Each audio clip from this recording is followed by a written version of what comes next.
is blessed with a diverse variety of indigenous rice. These traditional varieties of rice used to support a large number of farmers to earn their livelihood. Apart from being staple food in many parts of the country, the husk and the straw were used for cattle feed and as roofing material. However, since the 1960s, traditional varieties of rice have fallen wayward with the introduction of hybrid varieties for higher yield. Government interventions have systematically pushed these high yielding varieties of rice, forcing farmers to abandon the traditional varieties. A lot of these traditional varieties have either been lost or are on the verge of disappearing. Central rice research institute Hazaribagh की बात करें तो वहाँ 600 तरह के traditional Uplands के noted हैं varieties. आज हम गांव में देखते हैं तो हार्डली 10 या 12 वेराइटीज़, उससे भी कम वेराइटीज़ गांव में बची हुई हैं। ट्राइबल्स के बीच में ज़्यादा ट्रेडिशनल वेराइटीज़ बची हुई हैं रेदर देन सदान के बीच में जो मेनलैंड लोग हैं। But now agriculturalists are slowly waking up to the advantages of using traditional varieties of rice. मैं वेस्ट बंगाल का बांकुड़ा जिला में रहता हूँ। मेरा संस्था का नाम है पाचाल सुस्ताई कृषि उद्योग समिति। हम लोग 7-8 कृषक मिलके ये संस्था खुला है।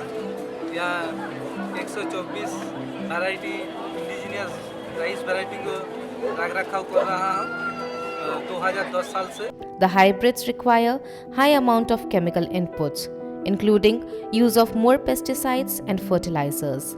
This, in turn, makes the soil less productive and creates health problems. Now, with global warming, extreme weather events are more frequent. Agricultural scientists are realizing that the traditional rice varieties are more resilient to the changing weather patterns.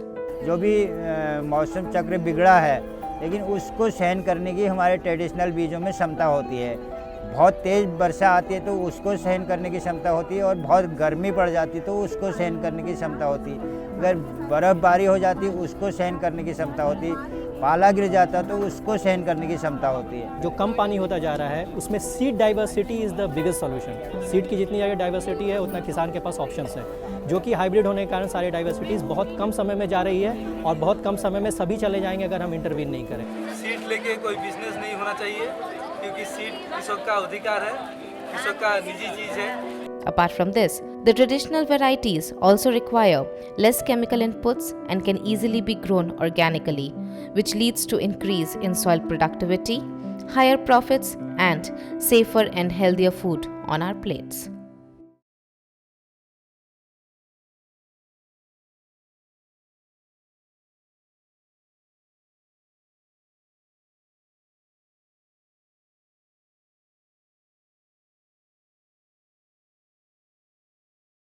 But I think some of the impacts that it has had far go beyond the mere provision of employment, because it really addressed the requirements of natural resources. For example, the forests denuded. So a large component of this program has gone to replanting the forests which are denuded. And there is, in Andhra Pradesh itself, we are addressing the problem of fallow land in about 25 lakh acres, that is 2.5 million acres, which the program has managed to bring that into agriculture. And it has actually substantial extents have been brought under horticulture program. So I think it really goes beyond provision of employment. It goes into the realm of providing livelihood support, a sustainable livelihood support. And when we analyze the expenditure, about 2/3 of the expenditure is actually going into water harvesting, water conservation structures, recharging groundwater. So I think the impacts of this program on the environment are going to be far-reaching. I think it will be much more than the benefit that is felt by simply providing employment.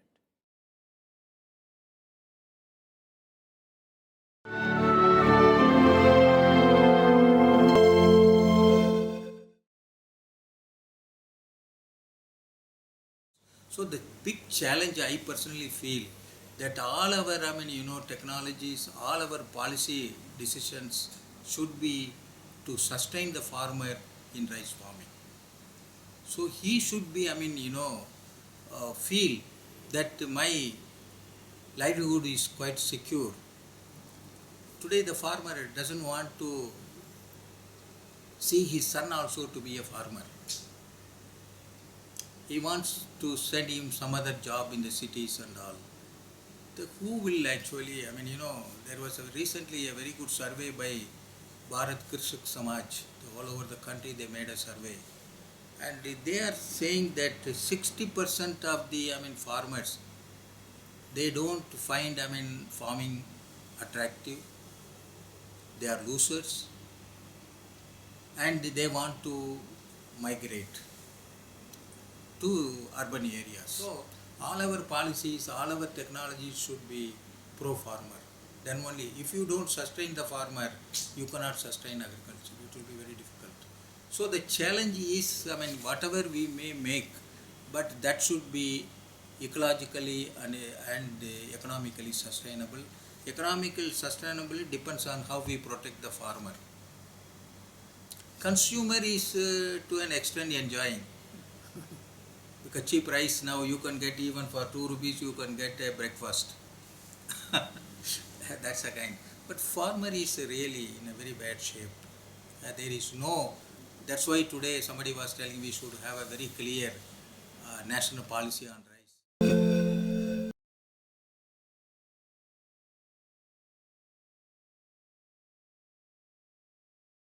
सुझाव यही है, मैं शुरुआत यहाँ से करना है कि हमारा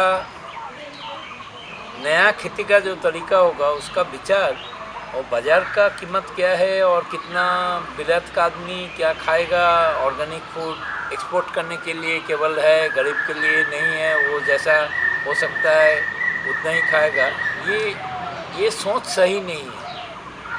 सोच होना चाहिए कि अगर यहाँ के वातावरण में हम इकोलॉजिकल एग्रीकल्चर सोचते हैं तो यहाँ क्या पेड़ है, यहाँ कौन से जानवर हैं, यहाँ कौन से पंछी हैं, उसके बारे में हमारे अच्छी जानकारी होना चाहिए। तो हमारा सुझाव अगर होगा तो वही डिसेंट्रलाइज मॉडल का होगा कि सारे देश में एग्रीकल्चर का एक ही मॉडल बना के उसको इम्प्लीमेंट करने का खास कोई फ़ायदा नहीं है, एक सुझाव। दूसरा सुझाव कि हर इलाके के लिए लोग को अपने डेवलप करने दे मॉडल। और दूसरा है कि हमारे देश में अभी कोई मछली का स्पेशलिस्ट है, कोई धान का स्पेशलिस्ट है, कोई पेड़ का स्पेशलिस्ट है, इस तरह से स्पेशलिस्ट बहुत बन गए हैं, लेकिन पूरा खेती का कोई डिपार्टमेंट भी नहीं है, स्पेशलिस्ट भी नहीं है। So that is basic.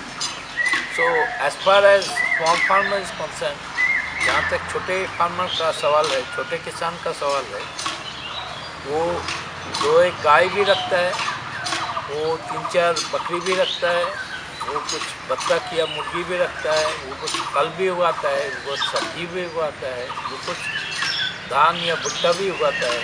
तो कैसे ही सबको ठीक से किया जाए, साल भर में कब किसको क्या करें, इसको सोच के ही बनाया जाता है। तो ऐसा खेती होना चाहिए और ऐसे छोटे किसान को मदद करने के लिए भी सरकारी योजना होना चाहिए।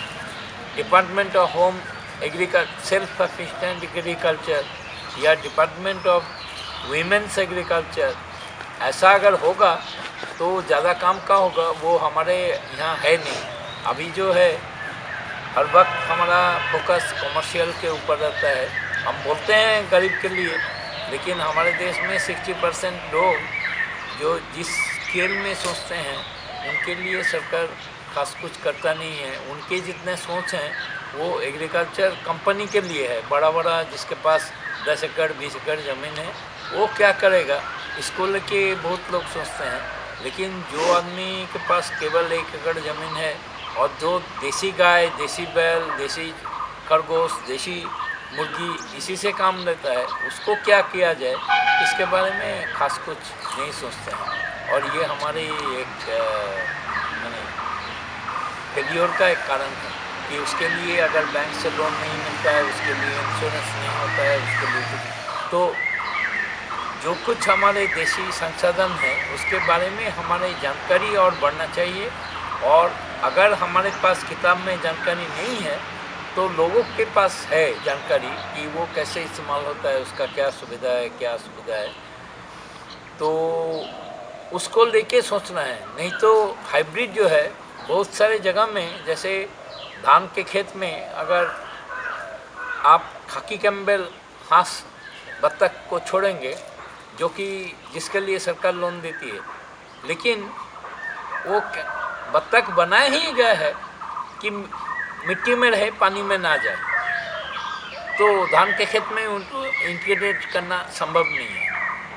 वहाँ तो देसी जो हमारे बत्तख हैं वो कम अंडा दे सकते हैं, लेकिन वहाँ वही काम करेंगे। हो सकता है हॉल्स्टाइन गाय, बाहर का गाय, वो दूध ज़्यादा देगा, लेकिन वो बैलगाड़ी नहीं खींचना सकेगा, वो प्लाव नहीं खींच सकेगा। तो अगर प्लाविंग के लिए ज़रूरी है, तो अगर हम मान के चलते हैं कि नहीं प्लाविंग ट्रैक्टर से ही होगा, बड़े किसान के लिए ठीक है, लेकिन जिसका आधा एकड़ ज़मीन है, 1 एकड़ ज़मीन है, उसके लिए ट्रैक्टर इस्तेमाल करना इतना अच्छा रिजल्ट नहीं देगा, उतना कॉस्ट इफेक्टिव भी नहीं है। इसलिए उसको लेके भी सोचना चाहिए, हमको लगता है।